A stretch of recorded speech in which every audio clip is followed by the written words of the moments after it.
Hello, what's up guys? My name is Vinod Badhu Thapa and today in this video we will see synchronous versus asynchronous in Node.js in Hindi. तो चलिए guys शुरू करते हैं।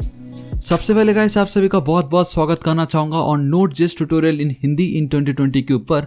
आज मेरा 8वां video होने जा रहा है इस सीरीज के ऊपर एंड अगर अभी तक आपने प्रीवियसली वीडियोस को नहीं देखे सो गाइस जरूर चेकआउट कीजिए, आपको बहुत मजा आने वाला है। ऑलराइट गाइस, अभी तक हमने मॉड्यूल्स के ऊपर बहुत वीडियोस देख लिए जहां मैंने आपको दिखाया कि आप सिंक्रोनस तरीके से मॉड्यूल्स पे किस तरीके से वर्क कर सकते हो एंड देन एसिंक्रोनस तरीके से किस तरीके से वर्क कर सकते हो। लेकिन गाइस आज हम इस वीडियो में ये देखेंगे कि एक्चुअल में दोनों में डिफरेंसेस क्या है एंड हमें पता कैसे चलेगा कि हम सिंक्रोनस कर रहे हैं कि एसिंक्रोनस तरीके से। ठीक है, तो सबसे पहले देखिएगा इसमें क्या करता हूँ कि हमें जो काम कर रहे हैं वो मैंने क्या कर रखा है गाइस, हमारा जो ये async करके जो फोल्डर है उस पर मैंने एक न्यू फाइल क्रिएट किया जिसका नाम है async.js। ठीक है, सो गाइस मैं क्या करता हूँ फाइल सिस्टम मॉड्यूल को पहले तो रिक्वायर कर लेता हूँ, हमें we need to import that file system वाला मॉड्यूल्स।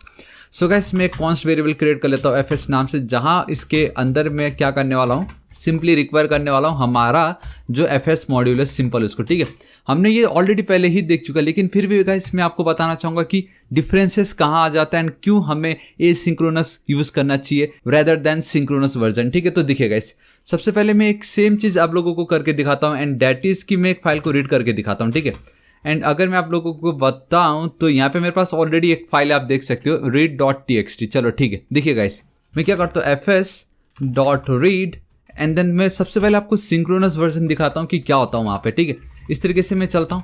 यहाँ पे गाइस मुझे पहले उस फाइल का नाम देना जो मुझे रीड करना है, that is nothing but read.txt, simple, क्योंकि हम उसी फाइल के अंदर है। एंड देन उसके बाद गाइस मुझे यहाँ पे फाइल एनकोडिंग मेंशन करना पड़ेगा, that is nothing but your UTF and then -8, ताकि वो हमें बफर डेटा ना मिले। राइट, एंड सिंपल गाइस मैं क्या करूँगा, इसको एज इट इज छोड़ देता हूँ एंड इसकी मुझे कोई नीड नहीं है फिलहाल, ये जो पार्ट है। ठीक है, इसको मैं हटा देता हूँ, एज इट इज छोड़ देता हूँ।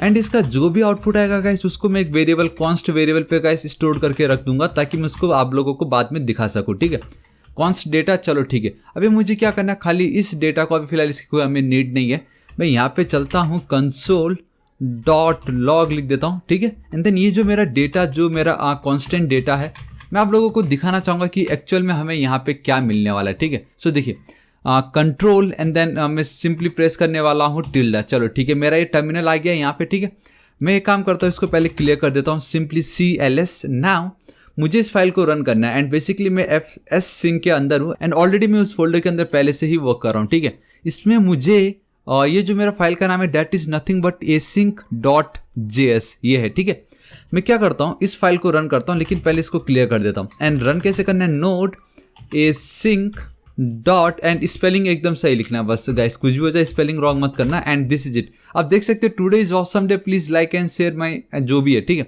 अभी कोई प्रॉब्लम नहीं है, हमने ऑलरेडी देखा है। लेकिन गाइस क्या हो अगर मैं यहाँ पे चलूँ console.log, ठीक है, simply after the data, simple after the data मैंने लिख दिया। मुझे बस अब ये देखना है कि अगर हम एसिंक्रोनस तरीका यूज करते दैट इज नथिंग बट अगर रेस्टोरेंट में 2 वेटर आ गया तो जब तक पहला वेटर का ऑर्डर कंप्लीट नहीं हो जाता दूसरे का हम रिक्वेस्ट नहीं ले सकते। सो क्या यहाँ पे भी वही हो रहा है, मतलब अगर हम इस फाइल को रीड कर रहे हैं, क्या इसका डेटा जब तक मुझे नहीं मिलता मैं क्या तब तक इसको कॉल नहीं कर सकता? क्या ये हो सकता है? राइट, हम देखते क्या होता है, मतलब हमें पहले डेटा मिलता है या हमें पहले ये मिलता है, हमें वो देखना जरूरी है। एंड बूम गाइस, आप देख सकते हो चाहे दुनिया इधर की उधर क्यों ना हो जाए, लेकिन सिंक्रोनस में पहला जिसने जो भी रिक्वेस्ट किया जब तक वो कंप्लीट नहीं हो जाता हमें दूसरा डेटा नहीं मिलता है। So this is your synchronous version, जहां पे ये पंगा होना ही होना है। लेट्स से गाइस ये तो चलो ठीक है आ भी गया, बहुत जल्दी आ गया, कोई प्रॉब्लम नहीं था। लेकिन अगर आपने कुछ ऐसा रिक्वेस्ट कर दिया जिसमें कम से कम 10 सेकंड लगने वाला है तो गाइस 10 सेकंड ये रुकता है एंड देन उसके बाद जाके गाइस हमें इसका आउटपुट मिलता था। समझ रहे हो? So this is the loss guys, ये आपका सिंक्रोनस वर्जन था। Right, so I hope guys आप समझ गए होंगे कि सिंक्रोनस किस तरीके से वर्क करता है। ठीक है, अब हम गाइस क्या करते हैं, इसको हम एसिंक्रोनस तरीके से देखते हैं एंड लेट्स सी वो किस तरीके से वर्क करता है। सो देखो एसिंक्रोनस में क्या करना है, fs, इसको थोड़ा सा जूम कर देता हूं आप लोगों के लिए। सेम वही फाइल को मैं रीड करने वाला हूं, तो यहाँ पे मैं चलता हूँ रीड एंड देन फाइल। ठीक है, वहां पे हमने सिंक लिखा था, यहाँ पे हम सिंक नहीं लिखते। एंड यहाँ पे क्या करता हूँ गाइस, किस फाइल को रीड करना है, that is nothing but read.txt, comma same यहाँ पे भी गाइस आपको वो एनकोडिंग मेंशन करना पड़ेगा and that is your UTF and then -8, simple. ठीक है, एंड देन गाइस अब आपको यहाँ पे कॉल बैक फंक्शन पास करना पड़ेगा जो कि आपका एसिंक्रोनस जो फंक्शनैलिटी है उसको सपोर्ट करता है। इसको हटाता हूँ मैं, ऑल राइट, इसको नहीं हटाता, एज इट इज रखता हूँ। एक काम करता है, इसको मैं कॉपी करके यहाँ पे ये जो भी, अब इसके अंदर बेसिकली गाइस मुझे 2 आर्गुमेंट पास करने पड़ेंगे, that is your error and then your data, ठीक है। बेसिकली अगर कुछ एरर हुआ तो ये थ्रो करेगा, एल्स अगर कोई एरर नहीं है तो ये जो भी डेटा इसके अंदर लिखा है वो इसके अंदर स्टोर हो जाएगा एंड उसको सिंपली मैं यहाँ पे डिस्प्ले करा सकता हूँ हमारे कंसोल पे। तो इसको मैं हटा देता हूँ एंड डेटा लिख देता हूँ, ठीक है। अब गाइस पहले केस में क्या हो रहा था, सिंक्रोनस में हमें हमारा डेटा रीड होके मिल रहा था एंड देन गाइस हमें उसके बाद जो डेटा वो मिल रहा है, राइट। लेकिन जब हम एसिंक्रोनस तरीका करते, इट मीन्स कि गाइस रिक्वेस्ट वो मल्टीपल लेगा एंड जिसका आउटपुट पहले आ गया उसका आउटपुट वो थ्रो कर देता है, ठीक है। अभी मैं यहाँ पे चलता हूँ, सिंपली आप ध्यान से देखिए क्या होता है। यहाँ पे अगर मैं इस कोड को रन करता हूँ तो मुझे गाइस आप पहले ये बताओ कि हमें इसका डेटा जो रीड किया हुआ वो पहले मिलेगा या जो console.log हमने उसके बाहर लिखा है वो हमें पहले मिलेगा, राइट। हमने सिंक्रोनस में ऑलरेडी देख चुका है।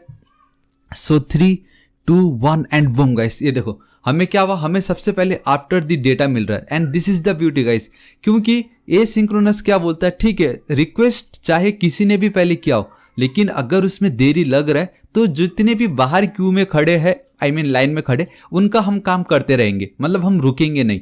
This is your asynchronous and आप बहुत क्लियरली देख सकते हो कि ये जो मेथड था गाइस इसको थोड़ा टाइम लगा इस फाइल को रीड करने में, डेट्स वाई उसके बाहर जो कंसोल था उसका डेटा हमें आ गया एंड देन जब इसका डेटा एकदम रेडी हो गया डिस्प्ले करने के लिए, तब जाके हमें उसका डेटा दिखाई दे रहा है। So guys this is called your asynchronous. Guys ये बहुत ही सिंपल तरीका मैंने आपको बताया कि सिंक्रोनस एंड एसिंक्रोनस में क्या डिफरेंसेस होता है, क्यों हमें एसिंक्रोनस को हमेशा प्रीफर करना चाहिए ओवर सिंक्रोनस, राइट। ये बहुत ही सिंपल तरीका था लेकिन गाइस ये बहुत ही ज़्यादा इफेक्टिव भी है एंड आई रियली होप आपको आज का वीडियो पसंद आया होगा, जहां मैंने आपको क्लियर कर दिखाया कि सिंक्रोनस में कैसे वर्क हो रहा है एंड देन एसिंक्रोनस में हम किस तरीके से समझ सकते हैं कि वर्क कैसा होता है। सो गाइस आज इस वीडियो के लिए इतना ही and I really hope guys आपको वीडियो बहुत पसंद आया होगा। बताना चाहूंगा गाइस मैं डेली ऐसे ऑसम वीडियोस क्रिएट करता रहता हूँ। प्लीज़ अगर आपको वीडियो थोड़ा सा भी यूजफुल लगा तो इसको लाइक कर दीजिएगा, बिल्कुल फ्री है, मुझे बहुत खुशी होगी।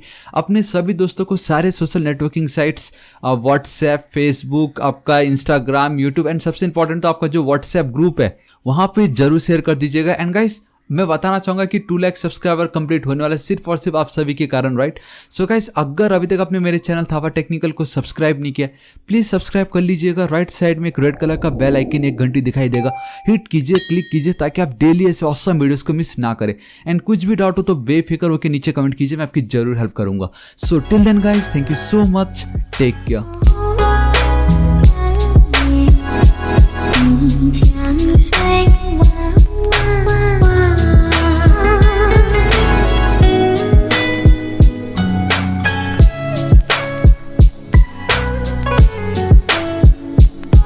Mm-hmm.